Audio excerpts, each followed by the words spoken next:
Hello friends, welcome to English Junction. I am Nisha. जैसा कि आपको पता है 6 सितंबर 2026 को सीटेट का एग्जाम है और इंग्लिश के इस सेक्शन के बारे में हम बात करेंगे जहां 15 मार्क्स की पेडागोजी आती है। और अगर आपने आज की इस वीडियो को देख लिया तो आपके सिलेबस के अकॉर्डिंग आपका एक भी डाउट नहीं बचेगा और आपका टारगेट होगा 15 आउट ऑफ 15।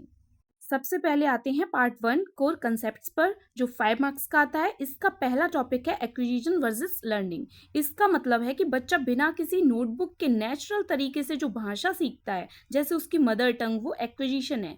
इसमें नोम चॉम्स्की का लैड लैंग्वेज एक्विजिशन डिवाइस का कंसेप्ट सबसे इंपॉर्टेंट है। और जब स्कूल में रूल्स के साथ सेकेंड लैंग्वेज सीखी जाती है उसे लर्निंग कहते हैं। उसके बाद आते हैं प्रिंसिपल्स ऑफ और मैक्सिम्स पर। टीचर को हमेशा बच्चे को मोटिवेट करना चाहिए और हमेशा नोन टू अननोन पढ़ाना चाहिए, यानी जो बच्चा पहले से जानता है वहाँ से शुरू करके नए टॉपिक पर आना चाहिए। अब बात करते हैं हमारे last part 3 classroom and evaluation, जो सबसे बड़ा स्कोरिंग पार्ट है। एक डाइवर्स क्लासरूम में जब बहुत सारी भाषाएं बोलने वाले बच्चे होते हैं तो उसे हमें एक प्रॉब्लम की तरह नहीं बल्कि एक रिसोर्स मानना चाहिए।